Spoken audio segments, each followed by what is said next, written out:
ನಮಸ್ಕಾರ ವೀಕ್ಷಕರೇ. ಕರ್ನಾಟಕ ರಾಜ್ಯದ ಖಾಸಗಿ ಡ್ರೈವರ್ಗಳು, ಕಂಡಕ್ಟರ್, ಕ್ಲೀನರ್ಗಳು ಬಹುಸಂಖ್ಯೆಯಲ್ಲಿದ್ದು, ಇವರುಗಳ ಭದ್ರತೆಯ ದೃಷ್ಟಿಯಿಂದ ರಾಜ್ಯ ಸರ್ಕಾರವು ಈ ಯೋಜನೆಯನ್ನು ರೂಪಿಸಿದೆ. ಆ ಯೋಜನೆ ಯಾವುದು? ಆ ಯೋಜನೆಯ ಪ್ರಯೋಜನಗಳೇನು? ಆ ಯೋಜನೆಗೆ ಅರ್ಜಿ ಸಲ್ಲಿಸುವುದು ಹೇಗೆ? ಇದರ ಸಂಪೂರ್ಣ ಮಾಹಿತಿಯನ್ನು ನಿಮಗೆ ತಿಳಿಸ್ಕೊಡ್ತೀನಿ. ವಿಡಿಯೋ ಸ್ಕಿಪ್ ಮಾಡ್ದಂಗೆ ಪೂರ್ತಿ ವಿಡಿಯೋವನ್ನು ನೋಡಿ. ಕಾರ್ಮಿಕ ಸಾಮಾಜಿಕ ಭದ್ರತಾ ಕಲ್ಯಾಣ ಯೋಜನೆಯನ್ನು ರೂಪಿಸಿದ್ದು ಕರ್ನಾಟಕ ರಾಜ್ಯ ಮೋಟಾರು ಸಾರಿಗೆ ಮತ್ತು ಇತರ ಸಂಬಂಧಿತ ಕಾರ್ಮಿಕ ಸಾಮಾಜಿಕ ಭದ್ರತೆ ಕ್ಷೇಮಾಭಿವೃದ್ಧಿ ಮಂಡಳಿಯ ಮೂಲಕ ಈ ಯೋಜನೆಯನ್ನು ಜಾರಿಗೊಳಿಸುತ್ತಿದೆ. ಈ ಯೋಜನೆಯನ್ನು ಈಗಾಗಲೇ ನೋಂದಣಿಯನ್ನು ಮಾಡ್ಕೋಬೋದಾಗಿರುತ್ತದೆ.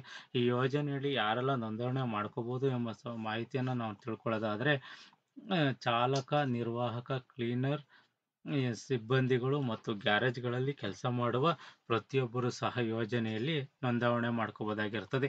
ನೋಂದಣಿ ಮಾಡಿಕೊಂಡವರಿಗೆ ಸ್ಮಾರ್ಟ್ ಕಾರ್ಡ್ ಅನ್ನು ಸಹ ಈಗಾಗಲೇ ವಿತರಣೆಯನ್ನು ಮಾಡ್ತಾ ಇದೆ.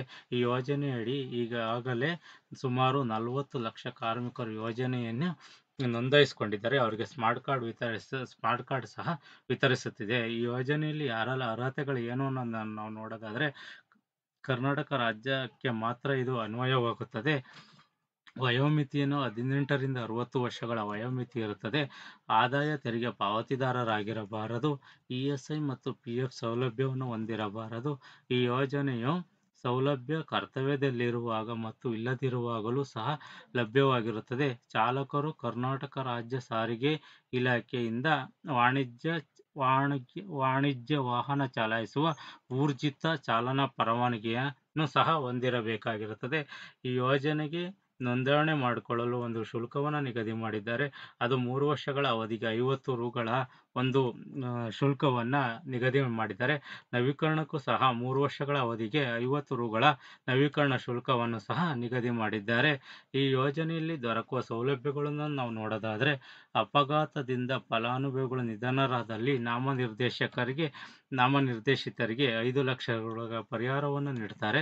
ಅಪಘಾತದಿಂದ ಶಾಶ್ವತ ದುರ್ಬಲತೆ ಹೊಂದಿದ ಫಲಾನುಭವಿಗೆ ದುರ್ಬಲತೆಯ ಪ್ರಮಾಣಕ್ಕನುಗುಣವಾಗಿ 2 ಲಕ್ಷದವರೆಗೆ ಪರಿಹಾರವನ್ನು ನೀಡುತ್ತಾರೆ. ಅಪಘಾತದಿಂದ ತಾತ್ಕಾಲಿಕ ದುರ್ಬಲತೆ ಹೊಂದಿದಾಗ ಅಪಘಾತದಿಂದ ಆಸ್ಪತ್ರೆಯಲ್ಲಿ 15 ದಿನಗಳಿಗಿಂತ ಕಡಿಮೆ ಅವಧಿಯ ರೋಗಿಯಾಗಿ ಚಿಕಿತ್ಸೆ ಪಡೆದಿದ್ದಲ್ಲಿ ಗರಿಷ್ಠ 50,000 ರುಗಳ ಪರಿಹಾರವನ್ನು ನೀಡುತ್ತಾರೆ. 15 ದಿನಗಳ 50,000ಕ್ಕಿಂತ ಕಡಿಮೆ ಆಸ್ಪತ್ರೆ ವೆಚ್ಚವಾಗಿದ್ದಲ್ಲಿ, ಈಗ ಉದಾಹರಣೆಗೆ 45,000, 40,000 ಆಗಿರುತ್ತೆ. ಆ 40,000 ಅಥವಾ 45,000 ಏನು ಅಮೌಂಟ್ ಆಗಿರುತ್ತೆ ಆಸ್ಪತ್ರೆ ಖರ್ಚು, ಅದನ್ನು ನೀಡ್ತಾರೆ. 15 ದಿನಗಳಿಗಿಂತ ಹೆಚ್ಚಿನ ಅವಧಿಯ ಒಳರೋಗಿಯಾಗಿ ಚಿಕಿತ್ಸೆ ಪಡೆದಿದ್ದಲ್ಲಿ ಗರಿಷ್ಠ 1 ಲಕ್ಷದವರೆಗೆ 1 ಲಕ್ಷದವರೆಗೆ ಮರುಪಾವತಿಯನ್ನು ಮಾಡ್ತಾರೆ. ಇವ್ರಿಗೂ ಸಹ 1 ಲಕ್ಷಕ್ಕಿಂತ ಕಡಿಮೆ ವೆಚ್ಚವಾಗಿದ್ದರೆ ಆ ವೆಚ್ಚ ಎಷ್ಟಿರುತ್ತೆ ಆ ವೆಚ್ಚವನ್ನು ಮಾತ್ರ ಸರ್ಕಾರ ನೀಡುತ್ತದೆ. ಖಾಸಗಿ ನೈಸರ್ಗಿಕ ಮರಣ ಪರಿಹಾರ, ಅಂತ್ಯ ಸಂಸ್ಕಾರ ವೆಚ್ಚವನ್ನು ಸಹ ನೀಡುತ್ತಾರೆ.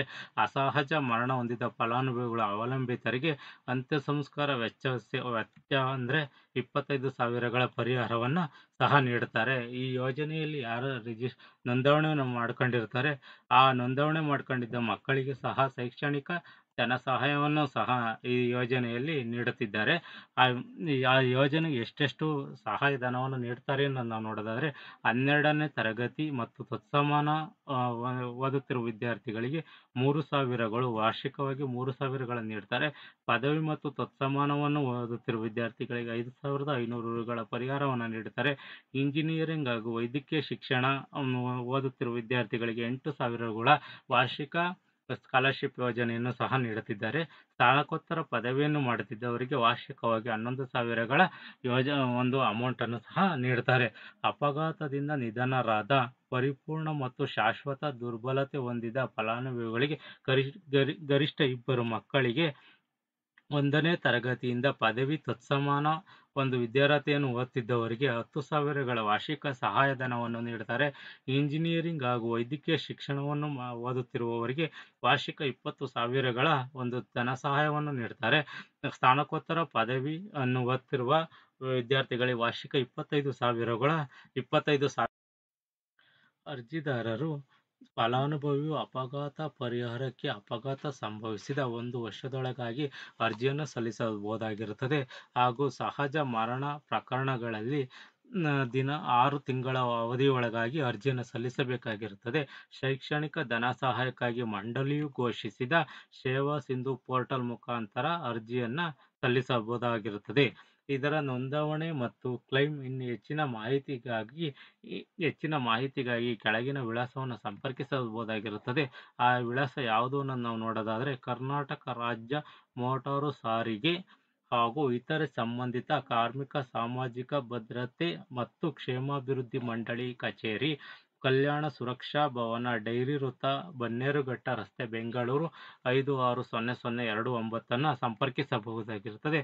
ಅಥವಾ ವೆಬ್ಸೈಟ್ KSUWSSP.karnataka.gov.in ಸಹ ಇದರಲ್ಲಿ ವೆಬ್ಸೈಟಲ್ಲಿ ಮಾಹಿತಿಯನ್ನು ನೀವು ಪಡ್ಕೋಬಹುದಾಗಿರುತ್ತದೆ. ಮತ್ತು ಉಚಿತ ಸಹಾಯವಾಣಿ ಸಂಖ್ಯೆ 155214 ಸಹ ಮಾಹಿತಿಯನ್ನು ಪಡ್ಕೋಬಹುದಾಗಿರುತ್ತದೆ. ಕಾರ್ಮಿಕ ಇಲಾಖೆಯ ಎಲ್ಲ ಉಪ ಕಾರ್ಮಿಕ ಆಯುಕ್ತರು, ಜಿಲ್ಲಾ ಕಾರ್ಮಿಕ ಅಧಿಕಾರಿಗಳು, ಹಿರಿಯ ಕಾರ್ಮಿಕ ನಿರೀಕ್ಷಕರು ಕಚೇರಿಗಳನ್ನು ಸಂಪರ್ಕಿಸಿ ಹೆಚ್ಚಿನ ಮಾಹಿತಿಯನ್ನು ನೀವು ಪಡ್ಕೋಬಹುದಾಗಿರುತ್ತದೆ. ಈ ಮಾಹಿತಿ ಇಷ್ಟವಾದರೆ ಸಬ್ಸ್ಕ್ರೈಬ್ ಮಾಡಿ, ಕಮೆಂಟ್ ಮಾಡಿ, ಲೈಕ್ ಮಾಡಿ.